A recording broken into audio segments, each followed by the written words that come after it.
Bonjour à tous et bienvenue sur Crypto Flash, la chaîne de l'actualité crypto. Aujourd'hui, nous allons parler de Wall Street qui soutient Ethereum, un lancement d'ETF approche et un partage de revenus avec les développeurs Ethereum a été évoqué.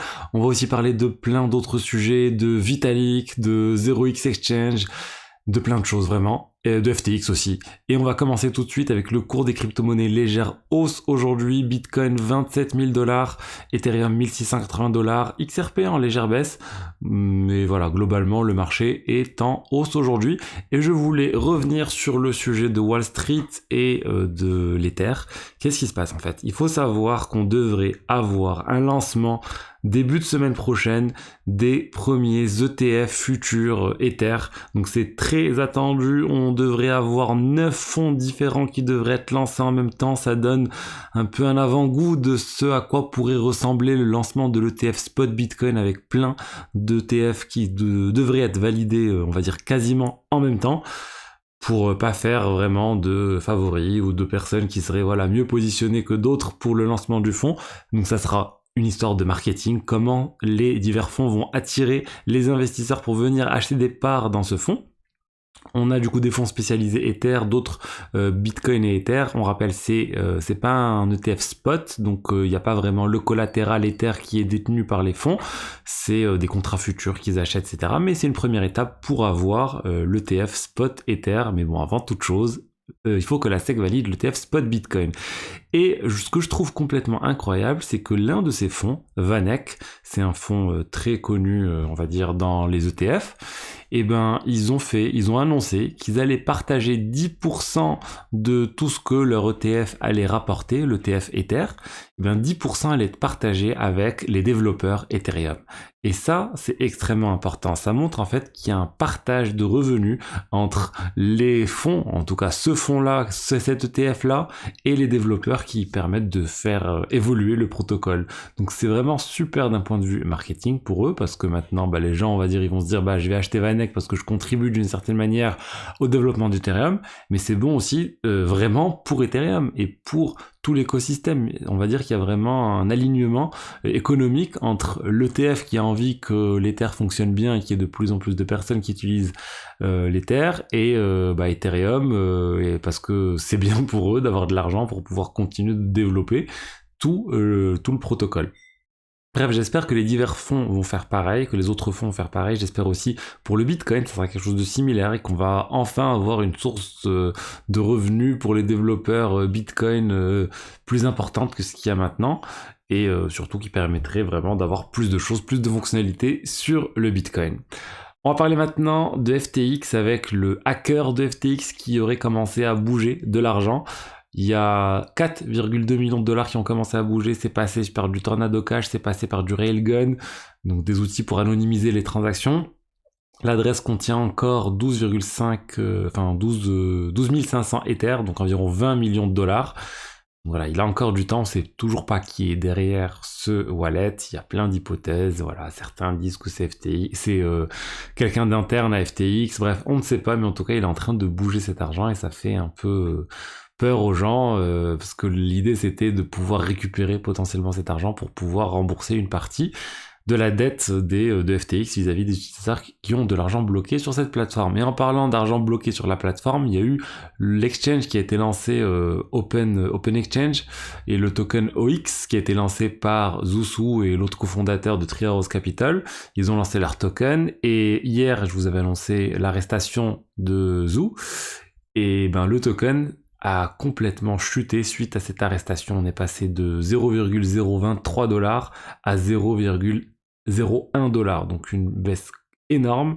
Depuis, ça a repris un petit peu, mais on est toujours loin du plus haut historique. Les gens en fait n'ont plus confiance dans cet exchange et surtout il y avait très peu de liquidités sur Uniswap pour pouvoir trader sur cette plateforme. Mais voilà, on peut voir qu'il y a clairement eu un impact sur le token. Ensuite, je voulais vous parler de Craig Wright. Est-ce que vous connaissez Craig Wright, cette personne qui affirme être Satoshi Nakamoto? Il n'a jamais fourni aucune preuve alors qu'il aurait pu le faire très simplement.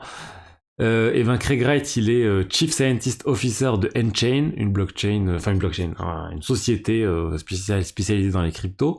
Et là, on a le CEO de N-Chain qui vient de démissionner en disant qu'il a levé l'alerte avec 6 autres personnes de la société et en fournissant un rapport qui prouvait que Satoshi Nakamoto, que Craig Wright n'était pas Satoshi Nakamoto, et un certain nombre de choses pas très nettes autour de la société et d'un très gros investisseur de cette société, Calvin Ayre.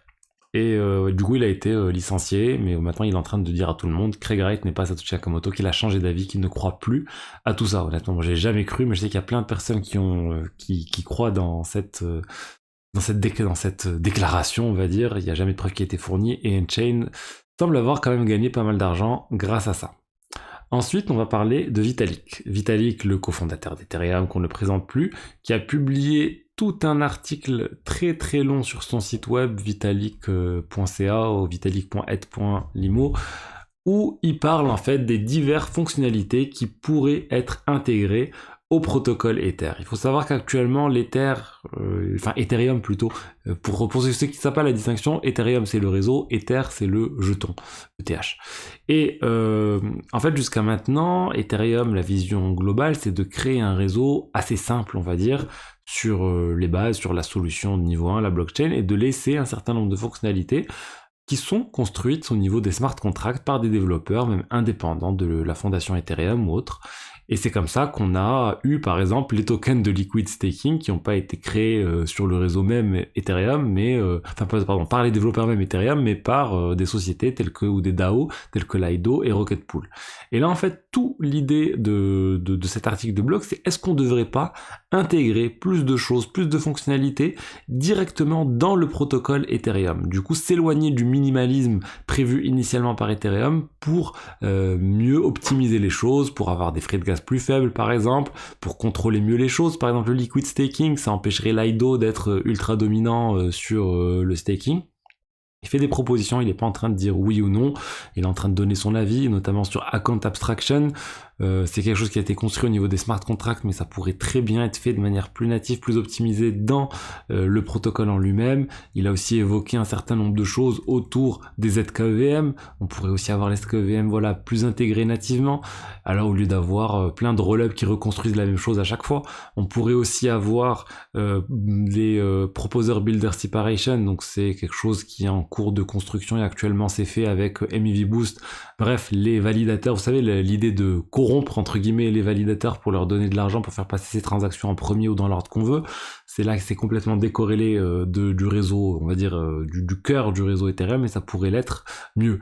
Ensuite on a les mempool privés, on a plein de choses, le liquid staking aussi, ce qui fait le plus débat, il a fait une proposition concrète pour essayer de limiter les choses, limiter les risques et que ça soit peut-être plus natif. Mais bon, encore une fois, on est juste sur des discussions. Je trouve ça très très bien que Vitalik passe du temps à écrire ce type de choses pour lancer le débat en fait, pour que les gens discutent, pour que les gens donnent leur avis, qu'il y ait des avis contraires. Et au final, peut-être que ça aboutira dans quelques mois à une évolution du réseau Ethereum. Mais Vitalik, voilà, il est là pour réfléchir. Enfin, c'est ça son job, c'est d'imaginer ce que pourrait être Ethereum sur le long terme et de proposer. Et après, il n'a pas le dernier mot.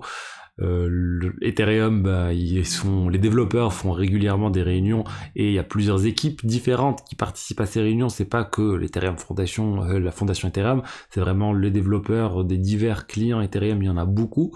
Et au final, il faut qu'il y ait un consensus pour déployer les mises à jour. Et si les utilisateurs sont pas d'accord ou les validateurs sont pas d'accord, ils sont pas non plus obligés de déployer les mises à jour. Donc il faut vraiment que tout le monde soit d'accord.